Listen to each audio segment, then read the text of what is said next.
Hello students, welcome to my YouTube channel. দেখো, আজকে আমরা করব দাঁড়াও এর হাতে কলমে। দাঁড়াও লিখেছেন শক্তি চট্টোপাধ্যায়। শক্তি চট্টোপাধ্যায়ের জন্ম 1933 খ্রিস্টাব্দে, মৃত্যু 1995 খ্রিস্টাব্দে। বাংলা ভাষার অন্যতম প্রধান কবি। জন্ম দক্ষিণ চব্বিশ পরগনার বহরু গ্রামে। পড়াশুনো করেছেন কলকাতার প্রেসিডেন্সি কলেজে। তার প্রথম কাব্যগ্রন্থ হে প্রেম হে নৈশব্দ।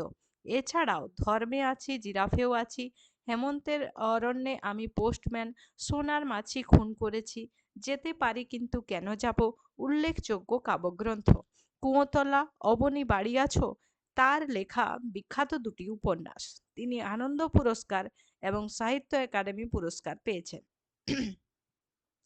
প্রশ্ন দেখো, একের এক, শক্তি চট্টোপাধ্যায় কোথায় জন্মগ্রহণ করেছিলেন? শক্তি চট্টোপাধ্যায় জন্মগ্রহণ করেছিলেন দক্ষিণ চব্বিশ পরগনার বহরু গ্রামে। এরপরে একের দুই, তার লেখা একটি উপন্যাসের নাম লেখো। তার লেখা একটি উপন্যাসের নাম অবনী বাড়ি আছো। এরপরে দেখো, দুইয়ের দাগ, দুইয়ের এক, মত শব্দের ব্যবহার করা হয় কখন? তোমার যুক্তির পক্ষে দুটি উদাহরণ দাও। এক ব্যক্তি বা বস্তুর সঙ্গে অপর ব্যক্তি বা বস্তুর তুলনা করার জন্য মত শব্দটি ব্যবহার করা হয়। উদাহরণ দেখো, দুধের মতো সাদা আর জলের মতো সরল। ঠিক আছে, জলের মতো সহজ, সরল না লিখে জলের মতো কি হয়, সহজ।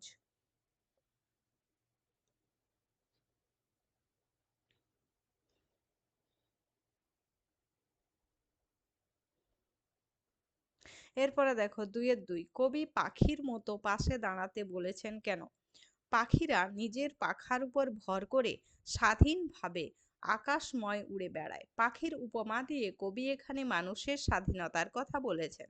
পাখির মতো পাশে দাঁড়ানোর অর্থ দুস্থ অসহায় মানুষদের স্বাধীনভাবে বাঁচার সাহায্যে তাদের পাশে দাঁড়াতে হবে। এই বার্তা কবিতার পাঠকদের দিয়েছেন তার কবিতার মাধ্যমে। এরপরে দুইয়ের তিন, মানুষই ফাঁদ পাচ্ছে, কবি এ কথা কেন বলেছেন? মানুষ শব্দের সঙ্গে ই ধ্বনি যোগ করেছেন কেন? তোমার কি মনে হয়? মানুষই ফাঁদ পাচ্ছে, কবি এই কথা বলেছেন কারণ তখনকার সমাজে উঁচু স্তরের মানুষেরা নিজেদের ক্ষমতার জোরে হিংসা ও বিদ্বেষ দ্বারা নিচু স্তরের মানুষদের শোষণ করে নিজেদের সম্পদের পরিমাণ বাড়াচ্ছে। তাই কবি তার এই কবিতার লাইনের মাধ্যমে বুঝিয়েছেন একদল মানুষ ফাঁদ পাচ্ছে অন্য একজন মানুষের জন্য। মানুষ শব্দের সঙ্গে ই যোগ করা হয়েছে কারণ মানুষ শব্দটিকে বিশেষভাবে গুরুত্ব দিতে চেয়েছেন কবি। মানে মানুষই করছে, অন্য আর কেউ করছে না, মানুষই করছে। দুইয়ের চার, তোমার মতো মনে পড়ছে, এই পংক্তিটির অন্তর্নিহিত অর্থ কি? কবি শক্তি চট্টোপাধ্যায় তার লেখা দাঁড়াও কবিতাতে তখনকার দিনের বিশৃঙ্খল পরিস্থিতির কথা বলেছেন। এই পরিস্থিতিতে কবি তার শুভবুদ্ধিসম্পন্ন পাঠকদের মনে করেছেন যে তারা এই অবস্থায় অসহায় মানুষদের সাহায্য করবেন। তাই কবির তাদের কথা মনে পড়ছে।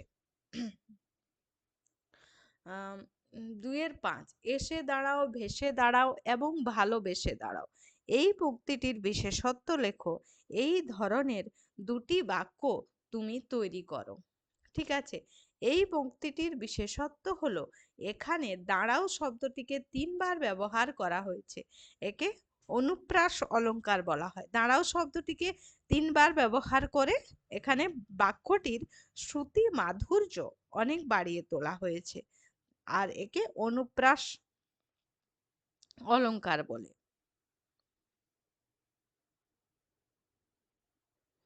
অনুপ্রাস অলংকারের উদাহরণ আছে অনেক।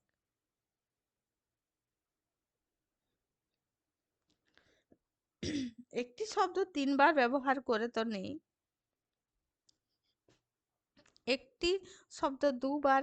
দেখো, এরকম হতে পারে কেতকী, কতকী, কেতকী, দেখো কতকী, মানে একই রকম উচ্চারণ হচ্ছে কেতকী বা সেখানে কতকী হলো। কথা কহে কামিনীর কানে কানে,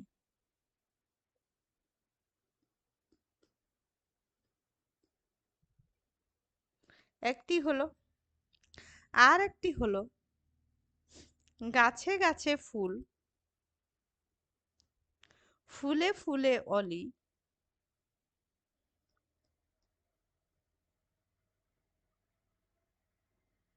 সুন্দর ধরাতল।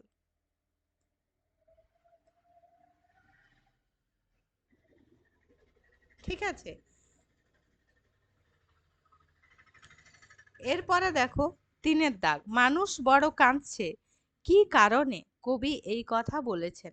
কবি শক্তি চট্টোপাধ্যায় রচিত দাঁড়াও কবিতাটিতে তখনকার সমাজের দৃশ্য বর্ণনা করেছেন। তখনকার সমাজে বিশৃঙ্খল পরিস্থিতি, গরিব মানুষদের অসহায়তা বোঝানোর জন্য লিখেছেন মানুষ বড় কাঁদছে। ঠিক আছে, 4 দাগ, মানুষ বড় একলা, তুমি তাহার পাশে এসে দাঁড়াও। এই পংক্তিটিকে 3বার ব্যবহার করার কারণ কি হতে পারে বলে তোমার মনে হয়? মানুষ বড় একলা, তুমি তাহার পাশে এসে দাঁড়াও। কবি শক্তি চট্টোপাধ্যায় রচিত দাঁড়াও কবিতাটি 3টি পংক্তিতে রচিত। 3টি পংক্তির শেষ লাইন 3টিতে একটি কথা বলা হয়েছে, কারণ কবি এই কবিতার মাধ্যমে তার পাঠকদের কাছে বার্তা পাঠাতে চাইছেন দুস্থ অসহায় মানুষদের উপকার করার জন্য, তাদের পাশে থাকার জন্য। এই পংক্তিটিকে বিশেষভাবে গুরুত্ব দেওয়ার জন্য 3বার ব্যবহার করা হয়েছে। 5 দাগ, কবিতাটির নাম দাঁড়াও কতটা সার্থক? কবিতাটির নাম মানুষ বড় কাঁদছে হতে পারে কি? তোমার উত্তরের ক্ষেত্রে যুক্তি দাও। কবিতাটির নাম, এই কবিতাটি কবি শক্তি চট্টোপাধ্যায় তার পাঠকদের উদ্দেশ্যে আহ এই কবিতাটিতে কবি শক্তি চট্টোপাধ্যায় তার পাঠকদের উদ্দেশ্যে বার্তা দিয়েছেন অসহায় দুস্থ একাকী মানুষদের পাশে দাঁড়াতে। তাই দাঁড়াও নামকরণটি একটি সার্থক নাম। এরপরে মানুষ বড় কাঁদছে হতে পারে কবিতাটির নাম, কারণ এই কবিতাটি গরিব অসহায় একলা মানুষদের দুঃখ দুর্দশার কাহিনী বর্ণনা করা হয়েছে। এখানে লিখে দিচ্ছি।